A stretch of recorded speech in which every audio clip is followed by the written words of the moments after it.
Hi dears, welcome to Variety Recipes. ഇന്ന് വളരെ tasty ആയിട്ടുള്ള ഒരു സ്നാക്കാണ് ഷെയർ ചെയ്യാൻ പോകുന്നത്. വീക്കെൻഡുകളിലും ഹോളിഡേയ്സിനും ഒക്കെ നമുക്ക് ബ്രേക്ക്ഫാസ്റ്റ് ആയിട്ട് ഇത് തയ്യാറാക്കി എടുക്കാൻ എളുപ്പമായിരിക്കും. ഇത് നമ്മൾ ബേക്ക് ചെയ്താണ് എടുക്കുന്നത്.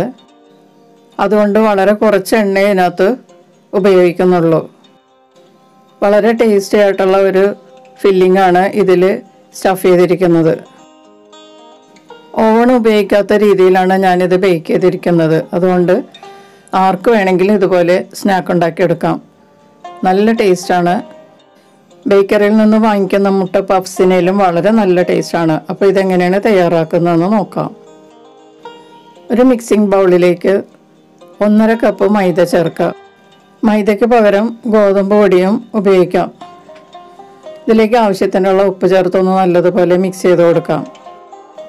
ഇതിലേക്ക് ഇനി നേരിയ ചൂടുള്ള വെള്ളം കുറേശ്ശെ ചേർത്ത് ഒട്ടുന്ന പരുവത്തിലുള്ള ഒരു ബാറ്റർ തയ്യാറാക്കിയെടുക്കാം. ആദ്യമേ ഒത്തിരി വെള്ളം ഒഴിച്ച് ലൂസാക്കി കളയരുത്. കുറച്ച് ഒട്ടുന്ന പരുവത്തിലായിരിക്കണം. ചപ്പാത്തിക്ക് കുഴക്കുന്നതിലും കുറച്ചുകൂടി ലൂസായിരിക്കണം. ഇതോടൊപ്പം ഈ ചാനൽ ആദ്യമായി കാണുന്നവരും ഇതുവരെ സബ്സ്ക്രൈബ് ചെയ്യാത്തവരും സബ്സ്ക്രൈബ് ചെയ്തൊന്ന് സപ്പോർട്ട് ചെയ്യുക. അതിനടുത്ത ബെല്ലൈക്കൺ എനേബിൾ ചെയ്തതിൻ്റെ അടുത്തടുത്ത വീഡിയോസ് ഉറപ്പുവരുത്തുകയും ചെയ്യുക. അപ്പോൾ ഞാൻ ആ മാവ് നന്നായിട്ട് കുഴച്ചെടുത്തിട്ടുണ്ട്. ഇതുപോലെ വലിയുന്ന ടൈപ്പായിരിക്കണം. ഇതിലേക്ക് 2.5 ടീസ്പൂൺ വെജിറ്റബിൾ ഓയിൽ ചേർത്ത് കൊടുക്കാം. അല്ലെങ്കിൽ 1 ടേബിൾ സ്പൂൺ ചേർത്താൽ മതി. എണ്ണ ചേർത്തതിന് ശേഷം വീണ്ടും നല്ലതുപോലെ കുഴച്ചെടുക്കുക. ഒരു 5 മിനിറ്റ് ഒക്കെ നന്നായിട്ട് കുഴക്കുകയാണെങ്കിൽ നല്ലൊരു ബാറ്റർ കിട്ടും നമുക്ക്. നല്ല സോഫ്റ്റ് ആയിട്ടുള്ള ഡോ ആയിരിക്കും. ഇത് നന്നായിട്ട് ഞാൻ തേച്ച് കുഴച്ചെടുത്തിട്ടുണ്ട്. ഇനി നമുക്ക് ഈ പാത്രത്തിലേക്ക് തന്നെ വെച്ച് കുറച്ച് എണ്ണ തടവി കൊടുക്കാം.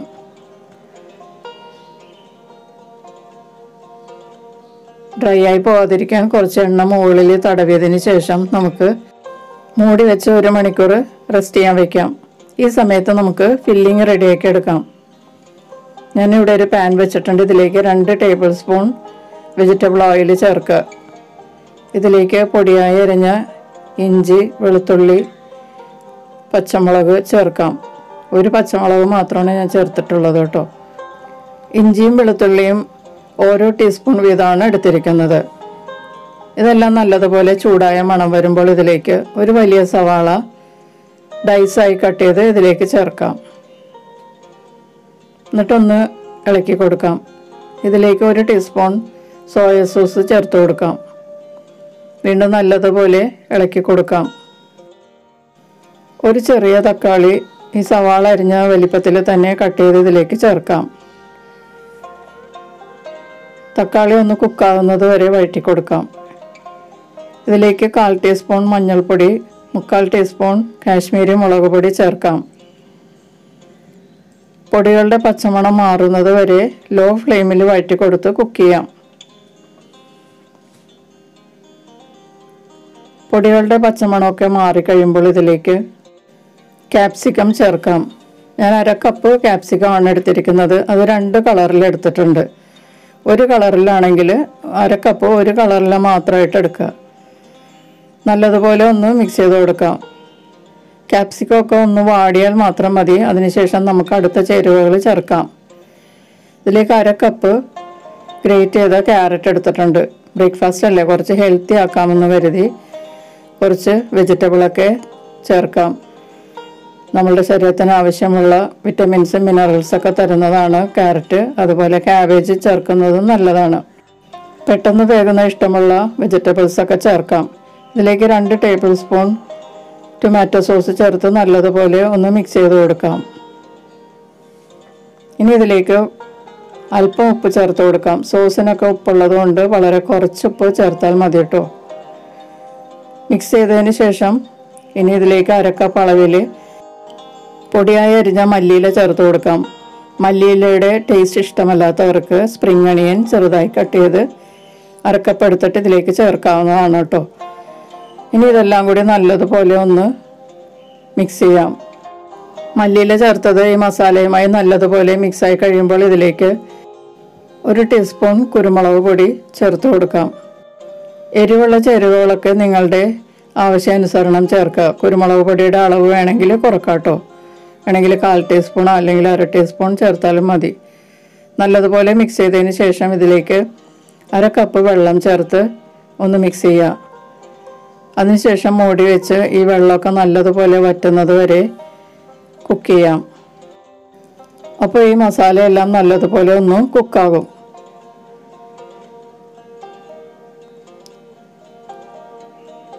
ഇപ്പോൾ ഇതിൽ ചേർത്ത വെള്ളമെല്ലാം നന്നായിട്ട് വറ്റിയിട്ടുണ്ട്. ഈ മസാല നല്ലതുപോലെ ഡ്രൈ ആയി കിട്ടണം കേട്ടോ. അതുവരെ നമ്മൾ ഇളക്കി കൊടുത്ത് കുക്ക് ചെയ്യാം. ഞാനിവിടെ 2 കോഴിമുട്ട പുഴുങ്ങിയെടുത്തിട്ട് 2ആയി കട്ട് ചെയ്ത് എടുത്തിട്ടുണ്ട്. ഇത് ഈ മസാലയുടെ പുറത്തേക്ക് വെച്ച് കൊടുക്കാം.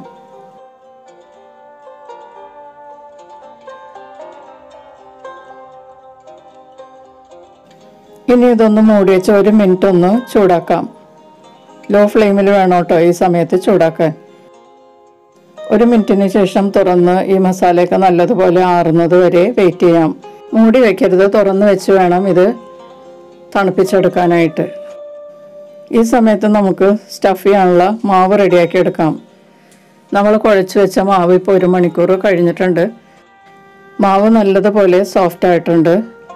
കൂടുതൽ നേരം വയ്ക്കും തോറും മാവ് ഒന്നുകൂടി സോഫ്റ്റ് ആകും. ഇതിലേക്ക് 1 ടീസ്പൂൺ റോസ്റ്റ് ചെയ്ത കറുത്ത എള്ള് ചേർത്തിട്ട് നല്ലതുപോലെ ഒന്ന് കുഴച്ചെടുക്കാം.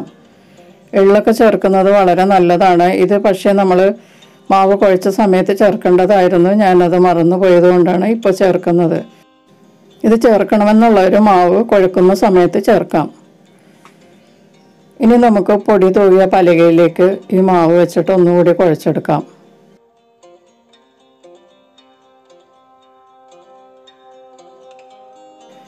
മാവ് നല്ലതുപോലെ കുഴച്ചതിന് ശേഷം 4 ഈക്വൽ ഭാഗമായിട്ട് നമുക്ക് കട്ട് ചെയ്തെടുക്കാം. നമ്മൾ 4 പീസ് മുട്ടയാണ് എടുത്തിരിക്കുന്നത്. അപ്പോൾ അതുകൊണ്ട് 4 ബണ്ണാണ് ഉണ്ടാക്കാൻ പോകുന്നത്. 4ആക്കി കട്ട് ചെയ്തതിന് ശേഷം ഓരോന്നും നല്ലതുപോലെ ഒന്ന് ഉരുട്ടിയെടുക്കാം. അല്പം പൊടി കയ്യിൽ പറ്റിച്ച് ഇത് ഉരുട്ടിയെടുത്താൽ കയ്യിലൊട്ടി പിടിക്കാതിരിക്കും. ഉരുട്ടിയ മാവ് നമുക്കൊരു പാത്രത്തിലേക്ക് മാറ്റാം.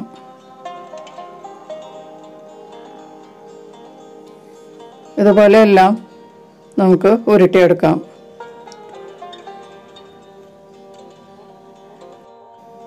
ഇനി പരത്താനുള്ള പലകയിലേക്ക് കുറച്ച് പൊടി തൂവിയതിന് ശേഷം ഓരോ ഉരുളയും എടുത്ത് നമുക്കൊന്ന് പരത്തിയെടുക്കാം.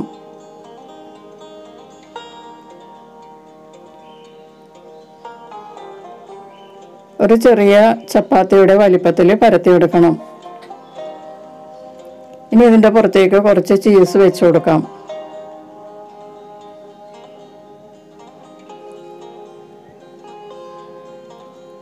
ഇനി നമ്മൾ റെഡിയാക്കി വെച്ചിരിക്കുന്ന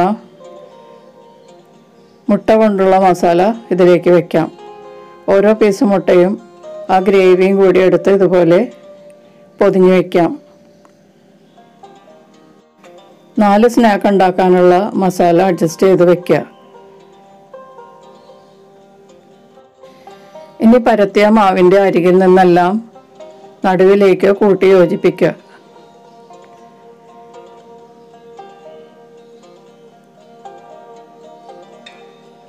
എത്താത്തടുത്തൊക്കെ നമുക്ക് പതിയെ വലിച്ച് എത്തിച്ചെടുക്കാവുന്നതാണ് കേട്ടോ. മൈദയാണെങ്കിൽ നമുക്ക് ഇതുപോലെ വലിച്ച് എത്തിച്ചെടുക്കാം. നടുവിൽ കൊണ്ടുവന്നിട്ട് നല്ലതുപോലെ ഒന്ന് പ്രസ് ചെയ്ത് ചേർത്ത് വയ്ക്കാം. അതിനുശേഷം നല്ലതുപോലെ ഒന്ന് ഉരുട്ടി നമുക്കിത് ബേക്കാനുള്ള ഒരു പാത്രത്തിലേക്ക് മാറ്റി വയ്ക്കാം. ഇതിപ്പോൾ ഞാനൊരു കേക്ക് ടിന്നാണ് എടുത്തിരിക്കുന്നത്. തൽക്കാലം ഇപ്പോൾ ഇതിൽ തന്നെ ഇരിക്കട്ടെ. നമുക്ക് ബാക്കിയുള്ളതും കൂടി ഇതുപോലെ സ്റ്റഫ് ചെയ്തെടുക്കാം.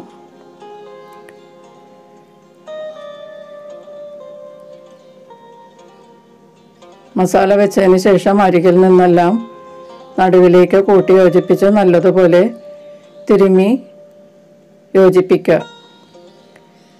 വേണമെങ്കിൽ അല്പം പൊടി തടവിയ പലകയിലേക്ക് കൂട്ടി യോജിപ്പിച്ച ഭാഗം വെച്ചിട്ടൊന്ന് ഉരുട്ടിയെടുത്താൽ അത് നന്നായിട്ട് യോജിച്ച് കിട്ടും. ഞാനതെല്ലാം ഉരുട്ടിയെടുത്തിട്ടുണ്ട്.